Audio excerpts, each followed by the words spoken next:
नमस्कार दोस्तों, आज की इस वीडियो में आप सभी का स्वागत है।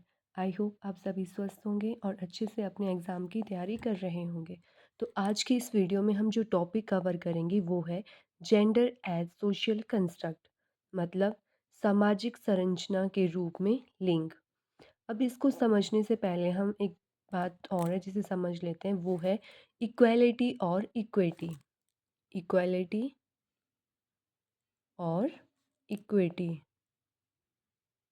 अब ये दोनों ही क्या है, अलग अलग चीज़ें। इक्वालिटी का जो अर्थ है वो है समानता। समानता, इसमें इक्वालिटी में क्या है, हम सभी लोगों को क्या है, समान अवसर देते हैं, इक्वल अपॉर्चुनिटीज़ प्रोवाइड करवाते हैं।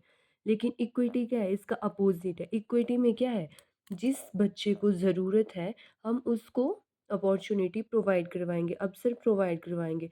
मतलब हम उसकी नीड के अकॉर्डिंग, जैसे मान लो किसी क्लासरूम में दो बच्चे हैं, एक थोड़ा मीडियोकर सा बच्चा है और जो बी है वो इंटेलिजेंट है। अब जो मीडियोकर बच्चा है उसको क्या है, थोड़ी मेहनत की ज़रूरत है, तो उसको क्या है, हम थोड़ा रीइंफोर्स करेंगे ताकि वो चीज़ें और बेहतर कर पाए, ताकि वो इंटेलिजेंट बच्चे तक पहुंच जाए। अब ये बच्चा बेहतर कर रहा है तो क्या है, इसको इतना ज़्यादा रीइंफोर्स करने की ज़रूरत नहीं है। करेंगे इसको भी, लेकिन नीड के अकॉर्डिंग। तो इक्विटी में होता है कि जितनी नीड होती है उसके अकॉर्डिंग उस बच्चे को जो है हम अपॉर्चुनिटी प्रोवाइड करवाते हैं। और इक्वालिटी में ये नहीं देखा जाएगा कि किसको कितनी नीड है, इसमें इक्वल अपॉर्चुनिटी दी जाएगी, चाहे बच्चे को ज़रूरत है या ज़रूरत नहीं है। अब हम बात करेंगे gender as a social construct, सामाजिक संरचना के रूप में लिंग। अब हम क्या करते हैं, जो सेक्स और जेंडर है उन दोनों का मीनिंग क्या है, लिंग लेते हैं, लेकिन इंग्लिश में देखा जाए तो इन दोनों का अलग अलग मीनिंग है। और चाइल्ड पेडागोजी में जो है जेंडर और सेक्स दोनों ही इम्पॉर्टेंट है और इनसे रिलेटेड क्वेश्चन सीटेट में काफ़ी बार पूछा गया है। तो सबसे पहले बात करते हैं, जो जेंडर है, लैंगिक असमानता का आधार स्त्री और पुरुष की जैविक बनावट नहीं, बल्कि इन दोनों के बारे में प्रचलित रूढ़ छवियां और स्वीकृत सामाजिक मान्यताएं हैं।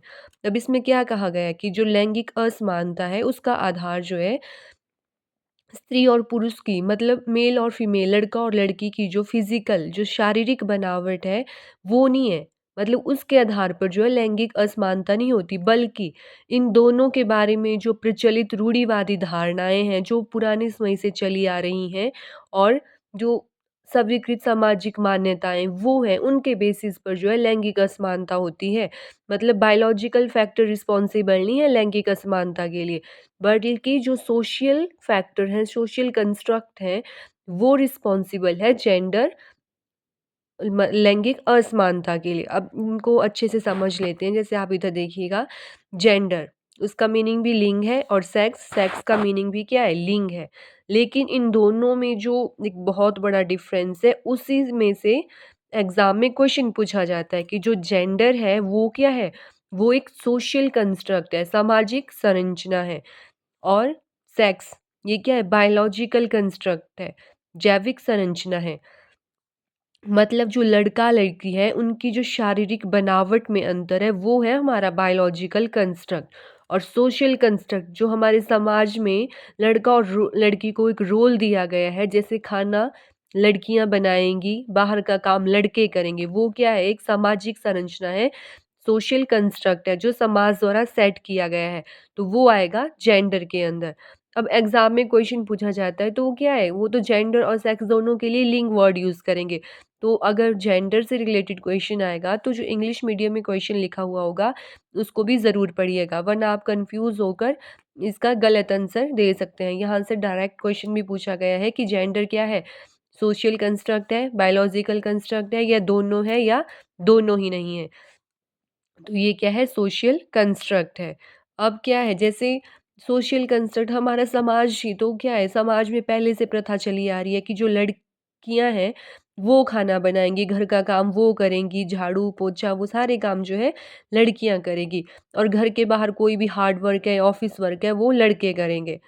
अब एक क्वेटेशन भी है कुछ कि महिलाएं जन्म नहीं लेती मगर समाज उन्हें बना देता है। मतलब हम पैदाइशी महिलाएं नहीं होती, महिलाओं का मतलब ये नहीं कि हम लड़कियां पैदा नहीं होती, मतलब जो हमारा समाज ने हमें काम दिया है, जो हमारा काम सेट कर दिया है, एक ठप्पा लगा दिया है कि ये काम सिर्फ़ महिलाएँ करेंगी, वो जो है हम उस चीज़ को लेकर पैदा नहीं होती हैं। लेकिन जो समाज है हमें वो ऐसा बना देता है। मतलब वो हम दोनों जो मेल और फीमेल है, उनमें भेदभाव पैदा कर देता है। अब इसके बाद हम बात करेंगे जेंडर रोल टाइपिंग की। अब जो जेंडर रोल टाइपिंग है, ये भी जन्म से शुरू हो जाती है। जो हमारी इन्फेंसी शैशव अवस्था है, उसी स्टेज से जो है जेंडर रोल टाइपिंग शुरू हो जाती है। और इसके जो कुछ मेन एजेंट हैं या जो इसमें इम्पॉर्टेंट रोल प्ले करते हैं, वो है हमारी family, marriage, media, education etcetera. अब क्या है, बच्चा जन्म लेगा, पैदा होगा तो फैमिली में आएगा। और फैमिली में वो देखेगा अपनी मम्मी-पापा, भाई-बहन, दादा-दादी और वहीं से क्या है रोल टाइपिंग सीखेगा। वैसा ही मैरिज है, मैरिज में क्या है, अब लड़कियों की शादी हो जाती है तो क्या है, हमारे समाज में सेट है रूल कि लड़कियाँ शादी के बाद सिर पर क्या लेंगी, पल्लू लेंगी और ससुराल में ही रहेंगी। तो ये भी क्या है पहले से सेट है। तो वो मैरिज के बाद ये रोल सीख जाती हैं, जेंडर रोल टाइपिंग होती है मैरिज से भी। मीडिया, अब हमारे टीवी है, सोशल मीडिया है, वहाँ पे क्या है, लड़कियों को जो है एक बहुत ही मतलब सॉफ्ट रोल देते हैं, सॉफ्ट रोल में दिखाते हैं उनको कि लड़कियाँ क्या है नाजुक सी होती हैं। तो ये भी क्या है जेंडर रोल टाइपिंग शुरू होती है यहाँ से। एजुकेशन, अब बुक्स में भी देखो, बुक्स में भी किस तरह के एग्जाम्पल दिए जाते हैं। जो अगर कोई फैमिली से रिलेटेड चैप्टर है तो उसमें दिखाया जाएगा कि जो मदर है या सिस्टर है वो घर में खाना बनाएंगे और जो फादर या ब्रदर हैं वो घर के बाहर काम करेंगे, पैसा कमा कर लाएंगे घर को। तो ये एग्जाम्पल भी क्या है, ये भी जो जेंडर सोशल कंस्ट्रक्ट है उस चीज़ को बढ़ावा देते हैं। इनसे भी क्या है डिस्क्रिमिनेशन पैदा होता है। तो ये कुछ एजेंट थे इसके जेंडर रोल टाइपिंग के। इसके बाद हम बात करेंगे जेंडर स्टीरियोटाइप, डिस्क्रिमिनेशन और बायस। स्टीरियोटाइप का मतलब होता है रूढ़िबद्धता, डिस्क्रिमिनेशन भेदभाव, बायस पक्षपात। अब मेल एंड फीमेल जैसे रूढ़िबद्धता का मतलब है ऐसी धारणाएँ जिनका वास्तविकता से कोई संबंध नहीं होता, वो रूढ़िबद्ध धारणाएँ कहलाती हैं। जैसे मैंने आपको कहा कि लड़के-लड़कियों में भेदभाव करना, लड़कों को मजबूत और लड़कियों को कमज़ोर समझना, तो ये क्या है, ऐसी धारणाएँ जो पुराने समय से चलती आ रही हैं, लेकिन ऐसा होता थोड़े ना है। लड़के और लड़कियों में कोई फ़र्क नहीं है, वो दोनों इक्वल हैं, मतलब उनको इस चीज़ के आधार पर उनमें कोई भेदभाव नहीं किया जा सकता। अब जैसे एग्ज़ाम्पल ले लेते हैं, वर्क प्लेस ले लीजिए, काम करने की कोई जगह है, वहाँ पे क्या है, मेल एंड फीमेल की जो सैलरी है उसमें डिफरेंस करते हैं। मेल को क्या है ज़्यादा सैलरी देंगे और फीमेल को कम, क्योंकि उनका मानना है कि जो मेल होते हैं, लड़के होते हैं, वो ज़्यादा स्ट्रॉन्ग होते हैं लड़कियों से।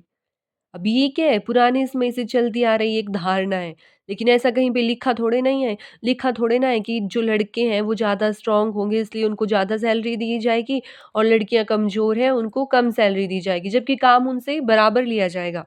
लेकिन सैलरी देने का टाइम आएगा तो क्या है, उनमें भेदभाव किया जाएगा।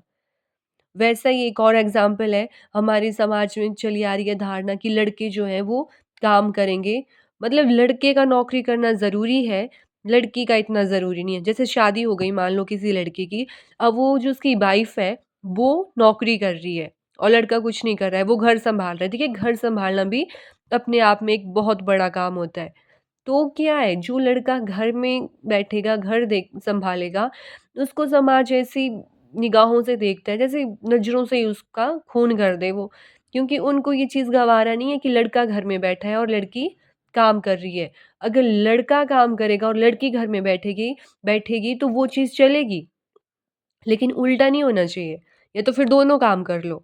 लेकिन लड़का घर में बैठा तो फिर उसका तो तानों से ही वो हाल होगा कि वो सोच नहीं सकता।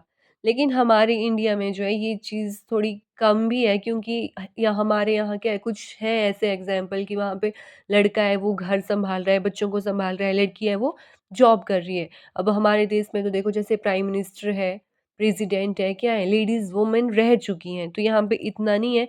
लेकिन हाँ, होता है, हम बिल्कुल डिनाई नहीं कर सकते कि ये चीज़ जो है इंडिया में नहीं हो रही है। अब जो दूसरा है डिस्क्रिमिनेशन, वही लड़का-लड़की में भेदभाव करना, लड़कों को ज़्यादा स्ट्रॉन्ग मानना, लड़कियों को वीक मानना, ये आ गया उसी में। बायस, पक्षपात। अब क्या है, जब किसी एक लिंग के प्रति जो है ज़्यादा झुकाव हो जाता है तो वो पक्षपात कहलाता है। जैसे अब ज़रूरी नहीं है जो झुकाव होगा वो लड़कियों की तरफ ही होगा, वो लड़कों की तरफ भी हो सकता है। लेकिन किसी के तरफ भी हो गया, एक लिंग के प्रति या एक वर्ग के प्रति हो गया तो वो पक्षपात होगा। अब कई बार क्या होता है, क्लास में बच्चे होते हैं, कोई बच्चा है वो इंटेलिजेंट है और एक है वो थोड़ा कम इंटेलिजेंट है, लेकिन वो बच्चा कोशिश ठीक करता है।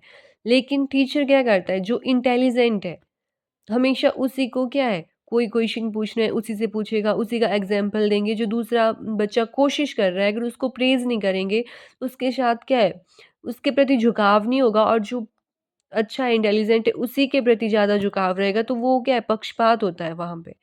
और बच्चा जो है उस चीज़ से डीमोटिवेट हो जाता है। तो ऐसा व्यवहार जो है हमें क्लासरूम में बिल्कुल नहीं करना चाहिए।